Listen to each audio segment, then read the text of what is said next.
Hello everyone, welcome to study Chakra. तो इस video में हम बात करेंगे work energy theorem for variable force. देखो, लास्ट वीडियो में हम लोग ने बेसिकली वेरिएबल फोर्स के बारे में बात किया था और उससे पहले वीडियो में वर्क एनर्जी थ्योरम के बारे में बात किया था, राइट। लेकिन वो जो वर्क एनर्जी थ्योरम था वो सिर्फ कांस्टेंट फोर्स के लिए हमने देखा था।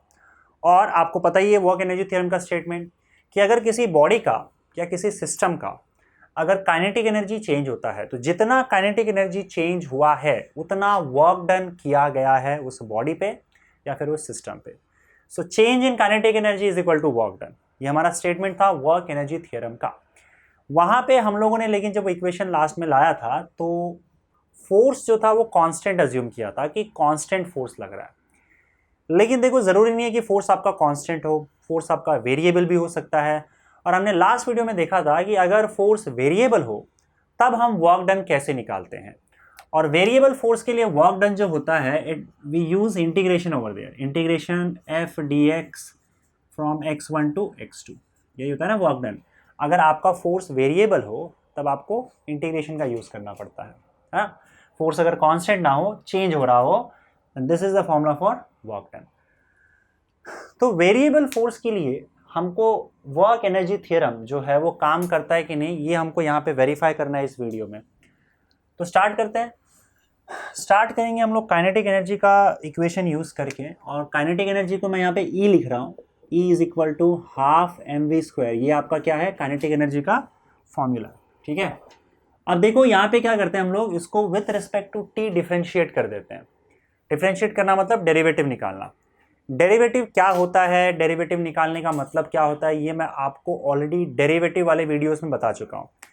डेरिवेटिव या फिर जिसको डिफरेंशिएशन भी बोलते हैं या उसको डिफरेंशियल कैलकुलस बोलते हैं, उस पर मैं पूरा का पूरा एक प्लेलिस्ट तैयार कर चुका हूँ। तो वो प्लीज़ आप वो डेरिवेटिव का या डिफरेंशिएशन का पूरा लिस्ट प्लेलिस्ट देख लेना, वीडियो देख लेना वहाँ से, ताकि आपको जो कॉन्सेप्ट्स है वो क्लियर हो जाए डेरिवेटिव के। ओके, तब ये चीज़ें आपको और अच्छे से समझ में आएंगी। चलो, तो मैं मान के चलता हूँ कि चलो आपको डेरिवेटिव का फंडा आपका क्लियर है और उसके बाद हम इसका डिस्कशन करते हैं। फिर भी मैं आपको एक एक स्टेप समझाते चलूंगा, राइट। तो हम क्या करते हैं, इसको डिफ्रेंशिएट कर देते हैं विथ रिस्पेक्ट टू टी। जैसे मान लो कोई फंक्शन होता है y is equal to x square, तो हम बोलते हैं कि इसको डिफ्रेंशिएट कर रहे हैं विथ रिस्पेक्ट टू एक्स। तो डिफ्रेंशिएट करने का मतलब क्या है कि आप डेरिवेटिव कैलकुलेट कर रहे हो विथ रिस्पेक्ट टू एक्स। जब मैं ये बोलूंगा कि इसको मैं डिफ्रेंशिएट कर रहा हूँ विथ रिस्पेक्ट टू एक्स, इसका मतलब इसका मैं डेरिवेटिव कैलकुलेट कर रहा हूँ with respect to x, d y by d x, ठीक है। और d y by d x, और यहाँ पे मैं क्या लिख दूंगा बताओ, d x square by d x. मतलब समझे ना, डी बाई डी एक्स दोनों तरफ ले लिया। डी बाई डी एक्स लेने का मतलब क्या है कि आप डेरिवेटिव निकाल रहे हो with respect to x. So d by d x of y is side and that is equal to d by dx of x square is side। आप किसी और वेरिएबल के रिस्पेक्ट में भी डेरिवेटिव कैलकुलेट कर सकते हो। जैसे मैंने इक्वेशन तो लिखा है dy by dx, sorry y is equal to x square, पर मैं ऐसा भी बोल सकता हूं कि हम with respect to t differentiate करते हैं। तो जब आप with respect to t differentiate कर रहे हो तो आप d by dt लोगे y का and that is equal to d by dt of x square का। तो यहाँ पे हमारा वेरिएबल जो है वो t है, जिसके रिस्पेक्ट में हम इसको डिफ्रेंशिएट कर रहे हैं। तो यहाँ पे मैं आपको क्या बोल रहा हूँ कि आपको t के टाइम के रिस्पेक्ट में, t मतलब टाइम के रिस्पेक्ट में इसको क्या करना है, डिफ्रेंशिएट करना है। तो मैं d बाई डी टी दोनों तरफ ले लेता हूँ। So d by d t of e is equal to d by d t of half m v square, ये होगा ना। देखो, डेरिवेटिव का रूल ये होता है कि अगर आपका कोई भी कांस्टेंट हो तो कांस्टेंट डेरिवेटिव के बाहर आ जाता है। डी बाई डी टी मैं ऐसे ही छोड़ देता हूँ, यहाँ पे ई क्या है, आपका काइनेटिक एनर्जी है। तो यहाँ पे मैं इसको ऐसे रहने देता हूँ। यहाँ पे देखो, जो भी कांस्टेंट है वो डेरिवेटिव के बाहर आ जाएगा। तो देखो, टाइम के साथ आपका बॉडी का मास तो चेंज होता नहीं है, तो मास भी एक कॉन्स्टेंट है। हाँ, टाइम के साथ वेलोसिटी ज़रूर चेंज हो सकता है। मान लो किसी ने उस पर फोर्स लगाया तो वेलोसिटी बदल गया, पर किसी भी केस में मास तो चेंज नहीं होगा ना। तो मास ऐसे, तो मास आपका कांस्टेंट है, 1/2 तो कांस्टेंट है ही। तो आप इन दोनों को बाहर निकाल दो डेरिवेटिव के, ये दोनों डेरिवेटिव के बाहर आ जाएंगे। तो अंदर क्या बचेगा बताओ, derivative of, sorry, derivative of v square. Okay, अब आपको यहाँ पे डेरिवेटिव लेना है वी स्क्वायर का विथ रिस्पेक्ट टू टी। अब इसको कैसे सॉल्व करना है वो थोड़ा सा देख लो, राइट। यहाँ पे मैं आपको एग्जांपल दे देता हूँ। जैसे अगर सपोज करो आपको डेरिवेटिव लेना है एक्स स्क्वायर का, तो एक्स स्क्वायर के डेरिवेटिव का फॉर्मूला है, मतलब फॉर्मूला क्या है, derivative of x raise to n is equal to n x raise to n minus one. ये फॉर्मूला है जो आपको याद रखना है डेरिवेटिव का। यहाँ पे देखो x की जगह पे क्या आ गया, 2 आ गया, तो x की जगह पे अगर आप 2 डाल दोगे तो क्या आ जाएगा बताओ, d x square by x, क्या आ जाएगा बताओ, मतलब एक्स स्क्वायर का डेरिवेटिव।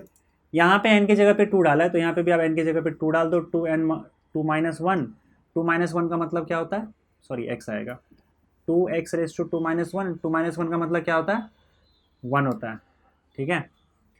तो यहाँ पे 1 नहीं लिखोगे तो भी चलेगा। तो इसका मतलब in short derivative of x square is nothing but 2x, right.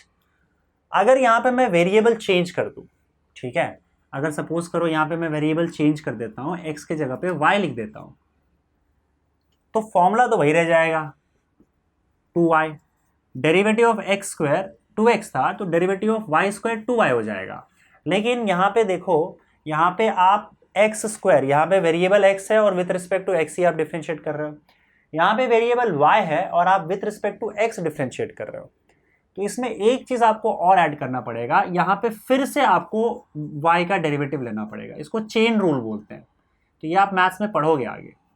यहाँ पे फिलहाल इस फॉर्मूले को सीधा सीधा याद रखना है कि derivative of y square with respect to x, अगर आपका वेरिएबल चेंज हो गया, मतलब ये कुछ और ये कुछ और, तो ये सीधा आ जाएगा 2y, और अगेन एक बार आपको y को with respect to x differentiate करना है। ये फॉर्मूला, ये सेम फॉर्मूला हम यहाँ पे यूज़ करेंगे, बस फर्क यहाँ पे क्या है, यहाँ पे ऊपर y स्क्वायर और नीचे x है, तो यहाँ पे v स्क्वायर और नीचे t है।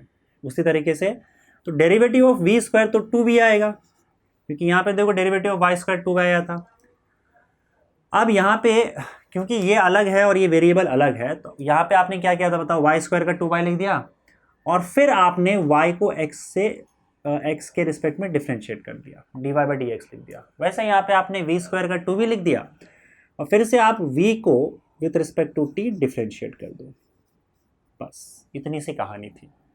अगर आपको प्रॉब्लम हो रहा है अभी, तो मैथ्स में तो आप डेरिवेटिव पढ़ोगे ही, तो आप इस स्टेप को ध्यान में रख लो बस, राइट। तो अभी तो मैं इतना ही कह सकता हूँ, अगर आपको डेरिवेटिव में अभी प्रॉब्लम हो रहा है, क्योंकि धीरे धीरे आप डेरिवेटिव को डिटेल में पढ़ते जाओगे मैथ्स में, तो चीज़ें और क्लियर होती जाएंगी। फिलहाल के लिए स्टेप यहाँ पे ध्यान में रख लो, ऐसा आएगा। यहाँ से 2 और 2 कैंसिल हो जाएगा और बचेगा क्या बताओ, m v d v by d t. और काइनेमेटिक्स में हमने देखा था d v by d t क्या होता है, change in velocity upon time. ये इंस्टेंटेनियस एक्सेलरेशन है, तो ये आपका हो जाएगा एम वी और ये क्या हो जाएगा a, acceleration, instantaneous acceleration, change in velocity upon time, d v by d t is nothing but acceleration. तो आपका d e by d t का वैल्यू क्या आ गया, एम वी ए को इस साइड लिख लेते हैं, और आपका अगला स्टेप जो हो जाएगा वो होगा d e by d t is equal to m a, पहले लिख लो और फिर वी लिख दो। फिर इसको आप लिख सकते हो d e by d t is equal to mass into acceleration, again क्या होता है, फोर्स होता है, mass into acceleration is force. और वेलोसिटी क्या होता है, वेलोसिटी अगर आप इंस्टेंटेनियस वेलोसिटी की हम बात कर रहे हैं यहाँ पे, तो वो d x by d t हो जाएगा, है ना, displacement upon time. So v को आप लिख सकते हो यहाँ पे, देखो एम इंटू ए तो फोर्स हो गया और वी आपका क्या हो जाएगा, D x by d T. तो ये जो दोनों डेरिवेटिव है दोनों साइड आप हटा सकते हो, विथ रिस्पेक्ट टू टी और विथ रिस्पेक्ट टू टी दोनों जगह हम डिफरेंशिएट कर रहे हैं। तो यहाँ दोनों साइड का आप क्या करो, नीचे वाला डी टी पार्ट हटा सकते हो, तो बचेगा क्या बताओ, d e is equal to f into d x बच जाएगा, ठीक है। दोनों साइड से आपने क्या किया, डी टी को हटा दिया।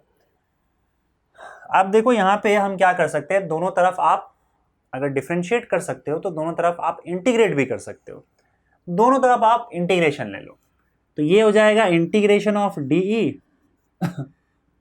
और यहाँ पे आपका हो जाएगा integration of F d x. अब सुनो, ये इंटीग्रेशन हम कब और कैसे कर रहे हैं, तो जैसे एक बॉडी है और एक बॉडी मान लो किसी particular velocity, initial velocity u से आगे बढ़ रही है, आपने उसको फोर्स लगाया, पर ये फोर्स वेरिएबल है, कंटिन्यूसली चेंज हो रहा है। इस फोर्स के लगाने की वजह से क्या हुआ, इसकी काइनेटिक एनर्जी बदल गई और ये फास्ट हो गया मान लो, और अब ये v वेलोसिटी से जाने लगा। ठीक है, तो इसकी इनिशियल काइनेटिक एनर्जी मान लो EI है। जैसे आपने इसको धक्का मारा तो इसकी फाइनल काइनेटिक एनर्जी क्या हो गई, EF हो गई। तो यहां पे आपका कुछ ना कुछ काइनेटिक एनर्जी चेंज हुआ होगा। तो हम क्या कर रहे हैं यहाँ पे, DE मतलब क्या, हम यहाँ पे विथ रिस्पेक्ट टू E मतलब kinetic energy with respect to E यहाँ पे डिफरेंशिएट कर रहे हैं। तो यहाँ पे जो लिमिट्स आएगा, देखो इंटीग्रेशन में हमने देखा था लिमिट्स आता है, lower limit upper limit, that is your definite integration. तो यहाँ पे इनिशियल काइनेटिक एनर्जी EI और फाइनल काइनेटिक एनर्जी EF है, तो ये इंटीग्रेशन हम इनिशियल काइनेटिक एनर्जी EI से लेकर फाइनल काइनेटिक एनर्जी EF के बीच में इंटीग्रेट करेंगे। तो ये तो इस साइड वाली बात हो गई। दूसरा यहाँ पे हम क्या कर रहे हैं, देखो dx लिखा हुआ है, मतलब हम with respect to x integrate कर रहे हैं। जो d होता है ना, वो आपको बताएगा कि किसके रिस्पेक्ट में यहाँ पे इंटीग्रेट किया जा रहा है। यहाँ पे E के रिस्पेक्ट में किया जा रहा था, तो हमने काइनेटिक एनर्जी का इनिशियल और फाइनल वैल्यू ले लिया। यहाँ पे आप with respect to x differentiate कर रहे हो, तो आप क्या करोगे, इनिशियल पोजीशन xi और फाइनल पोजीशन xf ये ले लोगे। तो xi से लेकर xf तक इसको इंटीग्रेट किया जाएगा। ठीक है, क्लियर है। ये हमने क्या किया, यहाँ पे इंटीग्रेशन का वैल्यूज डाल दिया। अब देखो यहाँ पे इसको सॉल्व कर लो इंटीग्रेशन को। इंटीग्रेशन ऑफ dx जो होता है वो x होता है। इंटीग्रेशन ऑफ dx क्या होता है, x होता है। तो इंटीग्रेशन ऑफ de क्या हो जाएगा, e हो जाएगा। Integration of dx is x, so integration of dy is e। लेकिन ये डेफिनेट इंटीग्रल है, इसमें लोअर लिमिट अपर लिमिट डाला हुआ है। तो मैंने बताया था आपको डेफिनेट इंटीग्रल में फिर आप ब्रैकेट बनाओ, यहाँ लोअर लिमिट लिखो, यहाँ अपर लिमिट लिखो। इंटीग्रेशन सॉल्व करने के बाद दैट इज इक्वल टू, अब थोड़ा सा याद करो ये पूरा का पूरा पार्ट, ये क्या है, integration of f dx from initial position to final position. ये क्या है, ये एक्चुअली में वर्क डन का फॉर्मूला है वेरिएबल फोर्स के लिए, जो हमने लास्ट वीडियो में किया था। तो ये एक्चुअली में पूरा का पूरा क्या है, it is nothing but work done, it is simply work done. चलिए इस पूरे पार्ट को यहां से मैं हटा देता हूं।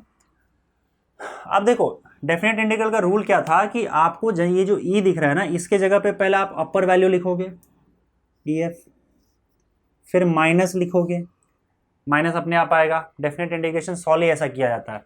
फिर आप इसके जगह पे लोअर वैल्यू लिखोगे, तो ये हो जाएगा EF minus EI and that is equal to work done. EF is your final kinetic energy और EI is your initial kinetic energy. Final kinetic energy minus initial kinetic energy is nothing but change in kinetic energy, change in kinetic energy. So you getting change in kinetic energy is equal to work done. अब याद करो ये same work energy theorem हमने पढ़ा था constant force के लिए भी, change in kinetic energy will be equal to work done. इसका मतलब work kinetic energy theorem variable force के लिए भी वैलिड है। ठीक है, तो इनफैक्ट वेरिएबल फोर्स के लिए भी बॉडी पे जितना वर्क डन किया गया उतना ही बॉडी का काइनेटिक एनर्जी चेंज हो जाएगा। तो इसका मतलब बॉडी का काइनेटिक एनर्जी आप चेंज कर रहे हो तो आप वर्क डन कर रहे हो। ठीक है, आप एनर्जी सप्लाई कर रहे हो, एनर्जी ट्रांसफर कर रहे हो। अगर आप काइनेटिक एनर्जी बॉडी का कम कर रहे हो, इसका मतलब वर्क डन करके बॉडी का एनर्जी छीन रहे हो। राइट, समझ में आ गया। सो यहाँ पे हम देख सकते हैं कि इवन वर्क एनर्जी थ्योरम जो है वेरिएबल फोर्स के लिए भी वैलिड है, ये हमने वेरीफाई कर लिया है। ठीक है, चलिए तो इस वीडियो के लिए बस इतना ही, मिलते हैं आप अगले वीडियो में। Thank you.